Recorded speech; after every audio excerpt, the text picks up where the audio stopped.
పితృదేవో భవ. పిచ్చి పిచ్చిగా గణములు గుచ్చుచుండ కూటికా గుడ్డకాయని గొణిగినావు. మా నాన్నగారు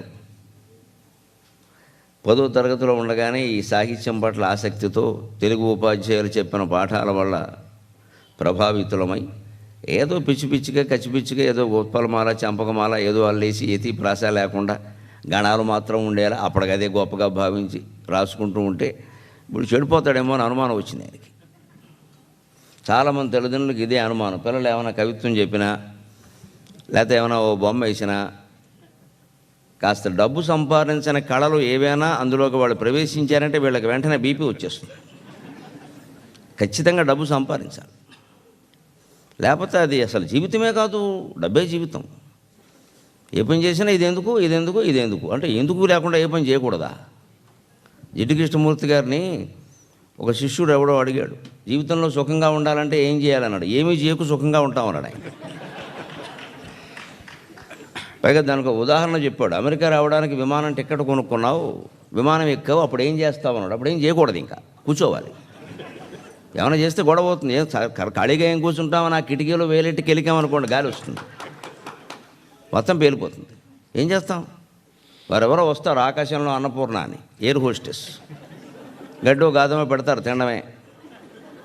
వారి మొహం ఎలా ఉంటుందో ఆ పదార్థం అలాగే ఉంటుంది.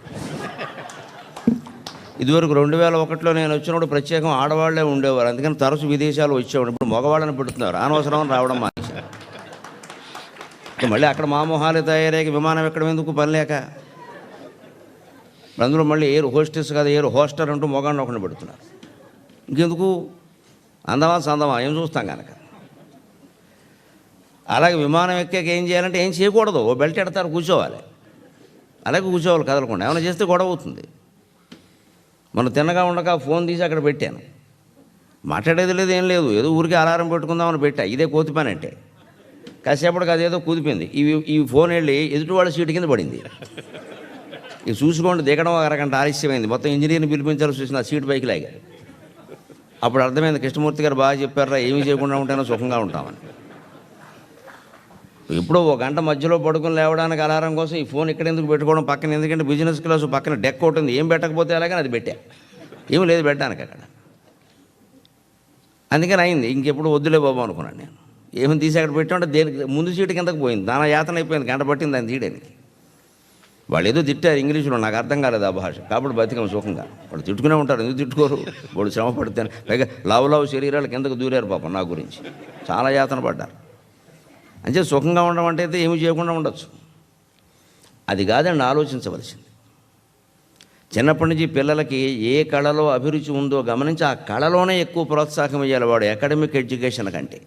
అప్పుడే వాడు జీవితంలో బాగుపడతాడు. ఇవాళ మెడిసిన్లు ఇంజనీరింగ్లో చేసి సాఫ్ట్వేర్లు హార్డ్వేర్లు నోవేర్లు రకరకాలుగా అప్పర్ వేర్లు అన్ని వేర్లు అయిపోయిన వాళ్ళు ఆందోళనతో యాతన పడిపోతున్నారు. ఏ సమస్య వచ్చినా ఏం చేయాలో తెలియదు, అన్నిటికీ తలకిందులు అయిపోవడం. ఎందుకంటే ఈ సమస్యలకు జవాబు ఎక్కడ వాడు చదువులో లేదు. మేమెవరం అలా కంగారు పడలా. వాటికి సాహిత్యంలో ఉంటుంది, సంగీతంలో ఉంటుంది, తత్వంలో ఉంటుంది. అవి నేర్పినప్పుడు ఎన్ని చదువులు నేర్పినా ఒకటే. అందుకని మా నాన్నగారు కూడా నేను చిన్నప్పుడు ఏదో గణాలు గుచ్చుకుంటూ అల్లుకుంటూ పద్యాలు రాస్తూ ఉంటే, పిచ్చి పిచ్చిగా గణములు గుచ్చుచుండ కూటిక గుడ్డకాయని గొణిగినావు, కోటికొక్కని చేసే నీ కొడుకును ఆంధ్ర పద్యము. పిచ్చి పిచ్చిగా గణములు గుచ్చుచుండ కూటిక గుడ్డకాయని గొణిగినావు, కోటికొక్కని చేసే నీ కొడుకును ఆంధ్ర పద్యము అని చెప్పగా కనబడవు తండ్రి, అని చెప్పగా కనబడవు తండ్రి. మా నాన్నగారికి నాకు సవాల్ ఉండేది. డిగ్రీ అయ్యాక కూడా ఏవో రేడియోకి పద్యాలు రాస్తూ ఉంటే, ఏదోరా ఇలా చదివేసావు, తెలుగు మాస్టరా ఏం సంపాదిస్తావు అనేవాడే. నేను పద్యం మీదే కోట్లు సంపాదిస్తానండి అన్నాను. నేను నిజంగా సంపాదించానండి, అనుమానం ఎలా ఇన్కమ్ ట్యాక్స్ వాళ్ళు ఉన్నా సరే. పద్యం మీద కోట్లు సంపాదించాం, కానీ వాళ్ళు దురదృష్టం ఏంటంటే అవి చూపిద్దామంటే ఆయన లేరు. ఇదిగోనయ్యా నీ కొడుకు నేను కోట్లు సంపాదించాను చూడడానికి ఆయన లేడు. ఎన్ని కోట్లు ఉంటే తల్లిదండ్రులు లేనప్పుడు కోట్లు ఏం చేస్తాయి? అమ్మ నాన్న ఉండాలి కదా, వాళ్ళు ఆశీర్వదించాలి కదా, మా అబ్బాయి సమర్థుడు, మా అబ్బాయి గొప్పవాడని ముద్దెట్టుకోవాలి కదా, అది కదా ప్రేమ కావాల్సింది. మనం ప్రేమించేవాళ్ళు, మనల్ని ప్రేమించేవాళ్ళు ఎవరూ లేనప్పుడు ఎందుకు కోట్లు ఏం చేసుకుంటాం? అందుకని సంతోషమా బాధ అంటే జీవితంలో అన్నీ ఉంటాయి. సంపాదించాం, ఆనందంగా ఉన్నాం, ఇంత గౌరవం పొందుతున్నాం, సుదూర తీరాల్లో కూడా ఈ ఆనందమే. కానీ అసలు వాళ్ళు లేరే పంచుకోవడానికి అని బాధే. పిచ్చిగా గణములు గృచ్చుచుండ కూటికా గుడ్డకా ఎన్ని గొణిగినావు, కోటికొక్కని చేసని కొడుకును ఆంధ్రపద్యము అని చెప్పగా కనబడవు తండ్రి. ఆచార్య దేవోభవ.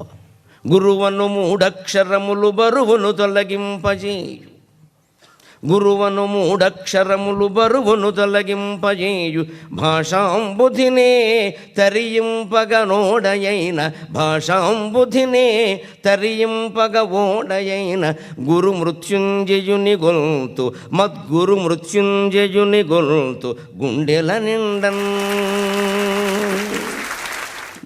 డాక్టర్ జొన్నలగడ్డ మృత్యుంజయరావు గారిని మహానుభావుడు, మాకు గురువు. తాడేపల్లిగూడెంలో గోయంక కళాశాలలో ఇంటర్మీడియట్ డిగ్రీ చదువుకున్నప్పుడు స్పెషల్ తెలుగు గ్రూపులో చేరితే ఆయన ఓరియంటల్లో తెలుగు చదివిన వాళ్ళతో సమానంగా మీకు తెలుగు నేర్పుతాను రా సంస్కృతం అని పట్టుదలతో నేర్పడి. నిజానికి ఆ బిఏ తెలుగు వేరు, ఓరియంటల్ తెలుగు వేరు, పోల్చడానికి వీల్లేదు అసలు. ఓరియంటల్ కాలేజీ వాళ్ళు 5 ఏళ్ళు తెలుగు సంస్కృతాలే చదువుతారు. మేము అలా కాదు, ఇంగ్లీషు, ఎకనామిక్స్, హిస్టరీ అన్నిటితో పాటుగా తెలుగు చదువుతాం. కాస్త ఏదో ఓ పేపర్ ఎక్కువ ఉంటుంది. కానీ ఆయనకి ఎంత పట్టుదలంటే, నా శిష్యులు ఓరియంటల్ వాళ్ళ కాలేజీకి వాళ్ళకంటే బాగుండాలిరా, అందుకని నేను అన్నీ చెబుతా అని మాకు ఆయన చెప్పేవాడండి. నిజంగాను గురువు ఉండడం వల్ల విద్యా విధానం వేరు, కంప్యూటర్లో ఏవో చూసుకుని నేర్చుకునే విధానాలు వేరు. గురువే. 1,00,000 యంత్రాలు వచ్చినా గురువే. గురువు చెప్పిన విద్య యంత్రాల వల్ల ఎప్పుడూ రాదు.